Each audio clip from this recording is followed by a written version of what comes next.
Hello എല്ലാവർക്കും നമസ്കാരം. ഈ ബോർഡ് എഴുതി വെച്ചിരിക്കുന്നുണ്ടോ, ഫ്രീ ഫ്രൂട്ട്സ് ഫോർ കിഡ്സ്. കുട്ടികൾക്ക് ഇവിടെ സൂപ്പർ മാർക്കറ്റിൽ പഴങ്ങളും കുറച്ച് പച്ചക്കറിയൊക്കെ ഫ്രീ ആണ് പോലും.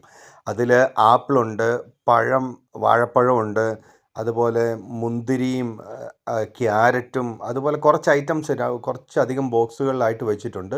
ഇത് ഫ്രീ ആയിട്ട് എടുക്കാമെന്ന്. അപ്പം ഞാൻ ആദ്യം വിചാരിച്ചു വെറുതെ ഇവർ തമാശയ്ക്ക് പറയുന്നതായിരിക്കും. അവിടെയുള്ള ഒരു സ്റ്റാഫിനോട് ചോദിച്ചപ്പോൾ അവർ പറഞ്ഞു എടുത്തോ, നോ പ്രോബ്ലം, കുഴപ്പമില്ല, നിങ്ങൾക്ക് കുട്ടികൾക്കല്ലേ, കുട്ടികൾ കഴിക്കാനുള്ളത് എടുത്തോ എന്ന്. ഇപ്പം ഞാൻ വിചാരിച്ചു ഇപ്പം നമ്മുടെ നാട്ടിൽ വല്ലതും ആണെങ്കിൽ ആൾക്കാർ അത് കൊട്ടയോട് കൂടി എടുത്തുകൊണ്ട് പോയേനെ. നാടിനെ കുറ്റം പറഞ്ഞതല്ല, ആ പേരിൽ ആരും തെറി വിളിക്കണ്ട. എങ്കിലും അങ്ങനെ ഫ്രീ ആയിട്ട് വെക്കാനുള്ള ഒരു സാഹചര്യം നമ്മൾക്കില്ല. പക്ഷേ ഇവിടെ സംഭവം എന്താണെന്ന് അറിയാമോ? ഇത് സൂപ്പർ മാർക്കറ്റിൻ്റെ മാർക്കറ്റിംഗ് തന്ത്രവും കാര്യങ്ങളൊന്നുമല്ല. പക്ഷേ ഇപ്പോൾ പിള്ളേരുടെ സ്കൂൾ വെക്കേഷനാണ്. അപ്പോൾ പേരൻസ് കുട്ടികളുമായിട്ട് സൂപ്പർ മാർക്കറ്റിൽ, ഇത് കോൾസ് എന്ന് പറയുന്ന ഒരു സൂപ്പർ മാർക്കറ്റിൽ ഞാൻ